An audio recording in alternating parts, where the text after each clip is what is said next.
Unless proven beyond reasonable doubt. Ganun ako eh. Hindi ako basta naniniwala kahit ni-report ng mainstream media. Pero share ko na po sa inyo kasi pinangalanan na po. Kanina, Jinggoy man lang yan. Although pumapasok na sa isip ko, wala man ibang Jinggoy na pwedeng mag-resign.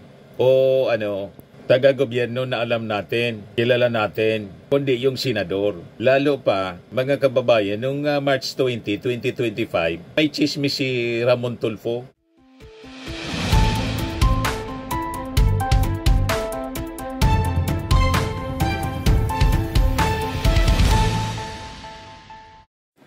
Ito po mga kababayan, si Dante Maravillas, Bicolano vlogger, broadcast journalist from Albay. Kumalat na po sa mainstream media yung pinag-usapan natin kanina na chismis tungkol kay Jinggoy. Pinangalanan na po ng mainstream media si Jinggoy. Yung kumalat kanina, Jinggoy man lang po yung nababanggit na pangalan. Pero kasi hinamon na mag-resign ka na niya, kung hindi ibubulgar ko yung double life mo.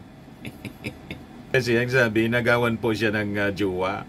Ayan pinangalanan na po ng Abante News. Robby Tarosa, may bantang pasabog versus Jinggoy Estrada. Si Jinggoy pala yung minimin. Ako wala akong idea. Gawan niya Mr. Maravillas, parang nagsasagin-sagin ka. Nagkukunwari. Ayoko po akong mauna na magpakalat. Hayaan ko muna yung mainstream media yung mag-pick up ng balita na magbibigay ng full name kung sino si Jinggoy. O diba? Mahirap na po. Baka sumabi tayo. Ngayon, pinangalanan na po ng mainstream media kung sino si Jinggoy. Lumalabas si Jinggoy Estrada po, yung senador. Yan yung inaaway mga kababayan ni Robby Tarosa. Hindi ko man to kilala kung sino ito si Robby Tarosa. May nag-share lang sa akin. Nag-viral kanina. Ayan po ang kwento. Robby Tarosa, may bantang pasabog versus Jinggoy Estrada. Jinggoy, mag-resign ka na, kundi I will be forced to tell the country about your double life. You are one of the reasons ba't kami nag-iwalay. I have all the receipts. Dear, try me. Pareho lang kayo ng ex ko, baboy. Yan publish po ng Abante News. Wala po akong kinalaman dito Kahit hindi ko po ito ibalita, malalaman pa rin ninyo. Diba? Pero ako, duda pa rin po ako sa kwento. I refuse to believe.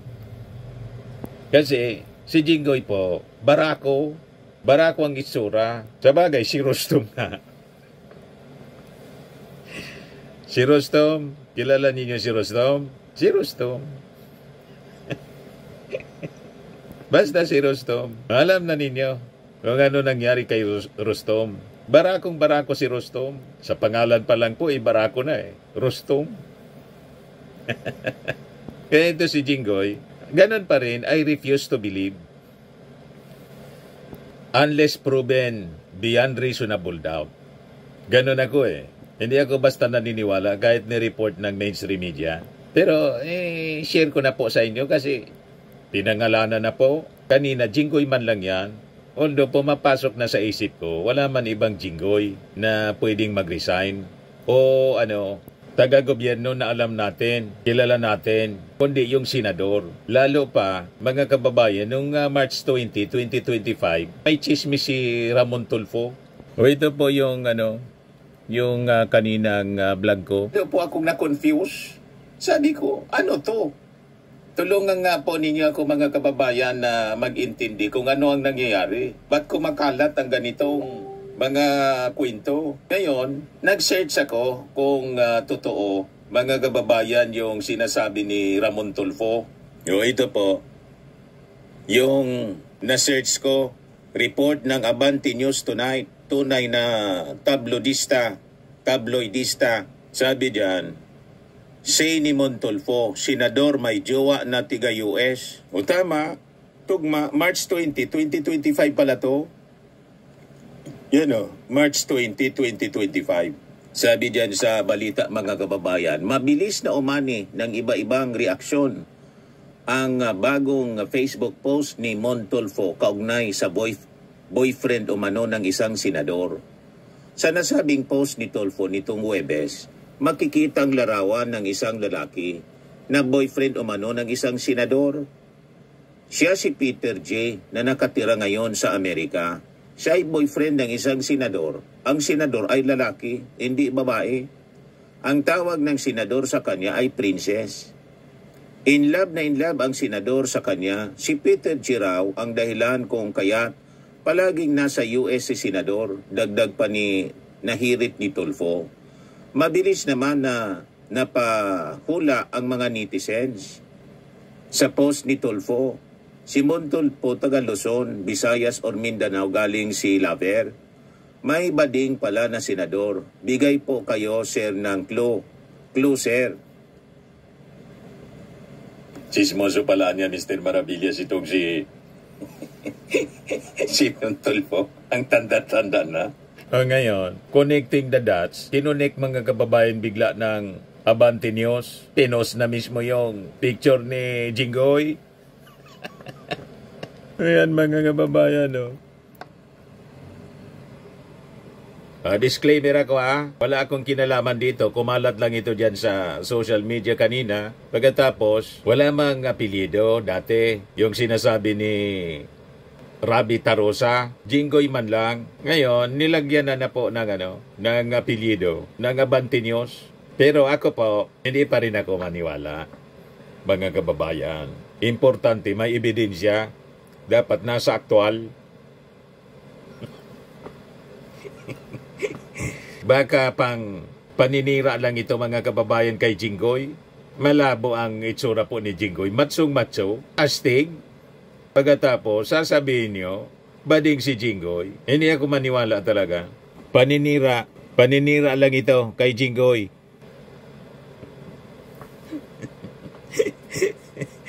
Ano ba? Dapat may resibo. Pero sabi ni Rabi Tarosa, may resibo daw siya. I have all the receipts, dear. Try me. Pariyo lang kayo ng ex ko, baboy. Ipakita niyo yung resibo, mga kababayan. Baka maniwala ako. Pero ngayon po, madali gumawa ng kwento po, mga kababayan. Tapos tingnan naman po ninyo ang itsura ni Jinggoy. Malabo na maging bading yan. Kaya po, anong masasabi ninyo? Post your comments dito sa ating YouTube channel. Anyway, i-share ko lang sa inyo itong balita dito ng Abante News. Kasi dito may full name siya. Sabi dito, nagbanta ang dating matinee idol pala to. Dating matinee idol, commercial model na si Rabi Tarosa, na may ibubunyag siya tungkol kay Senador Jinggoy Estrada. Pinangalanan po, Senador Jinggoy Estrada. Kung hindi ito magre-resign. Pinagpistahan ngayon ng mga netizen ang babalang ito ni Tarosa tungkol sa anyay double life ni Estrada. At may mga resibo daw siyang magpapatunay nito. Jinggoy, mag-resign ka na. Kundi I'll be forced to tell the country about your double life. Ang ibig sabihin pala, mga kababayan, ng double life, double blade.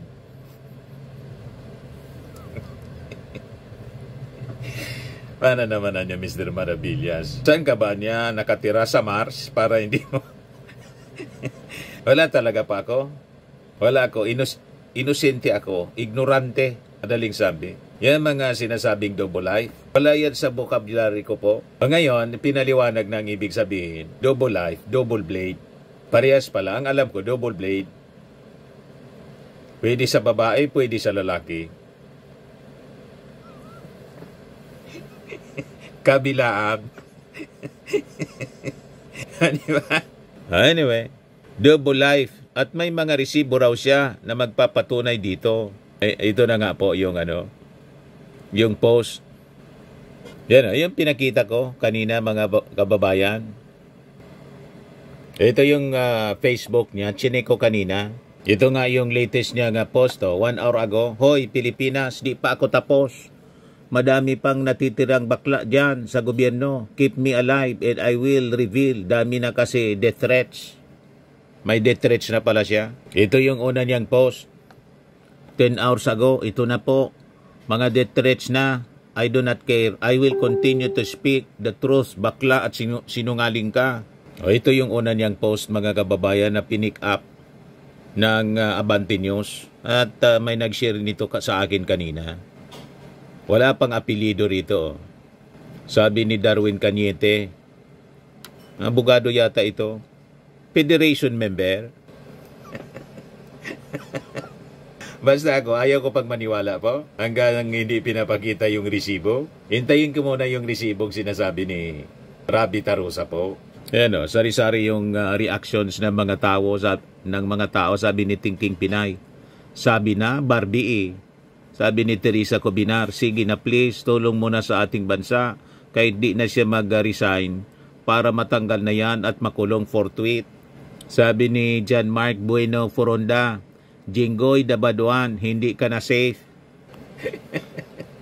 Yan po mga kababayan ang mga reactions ng tao ngayon. O ngayon, doon sa naging testimony mga kababayan ni Bryce Hernandez, Engineer Bryce Hernandez, na nilink si Jinggoy Estrada sa mga anomalous flood control project sa Bulacan at sinasabing may delivery ng limpak-limpak doon sa Senado. Ngayon, yung Billionaire News mga kababayan gumawa ng follow-up ng kwento tungkol sa implementation ng alleged ghost flood control project sa Bulacan. Pakinggan po ninyo yung naging report.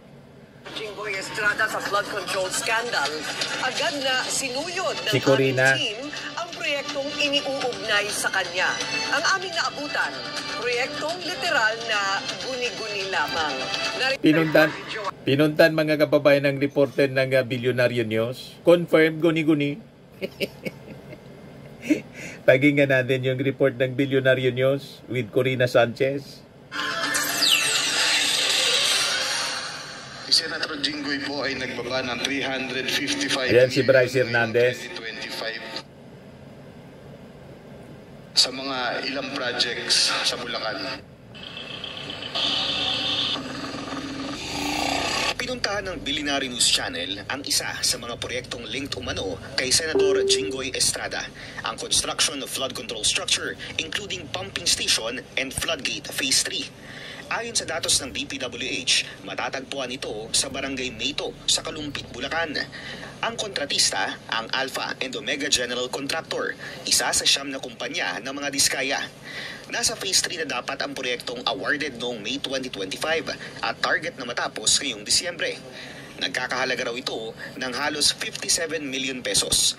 Pero nang puntahan namin ang proyekto, walang phase 3 dahil ang naunang proyekto na sinimulan last year, sheet piles pa lang ang nakalatag hanggang ngayon. Grabe. Walang kahit isang pumping station at walang Guni-guni. floodgate. Ang kontratang ito, hawak din ng mga diskaya sa halagang 92.6 million pesos. Tapos, Walang date started at target completion date na nakalagay sa physical banner sa project location. Pero base sa datos ng DPWH, tapos na dapat ito Abril ngayong taon. Nakausap namin ng backhoe malamang operator nakobra nasa na din project po. location. Kwento niya, August 30 raw natapos ang kontrata Baka yun yung ng Alpha and diniliver Omega na. para sa 92.6 million peso project na ito. Ngayon, nagsisilbi na lang silang tagabantay ng mga materyales dahil wala na raw budget na naibigay para ituloy ang proyekto. Kailan po nawala po Inubos na. Hindi ko lang alam kung paano na wala yung budget na yun. Nag-order kami, kaso wala nang budget siguro yung papasweldo sa amin. Ganyan. Kawawa pati yung mga workers Ano po. yung kasiguraduhan na Ay wala pa. Kami waiting lang dito eh. So hanggang ngayon nakatiwangwang yung proyekto, mga kababayan. So patong-patong na iskandalo ngayon ang kinakaharap ni Jinggoy Estrada. Hindi lang yung issue sa flood control, pati sa jowa. Pero ako ayaw ko pang maniwala po. Hanggat walang resibo rito. At saka kahit dito po sa investigasyon, hintayin na lang po natin yung investigasyon ng Independent Commission.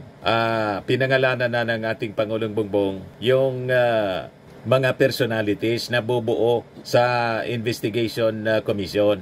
Yan ito yung dalawang member. Si Singson tapos si Rosana Fajardo. Then si Benji Magalong, special advisor, hindi man siya member. Special advisor siya. Tapos, to be announced yung chairperson.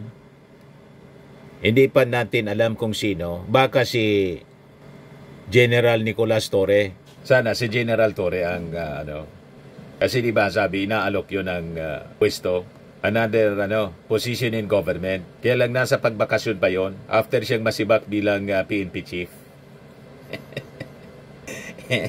Anyway, abangan na lang po natin mga kababayan.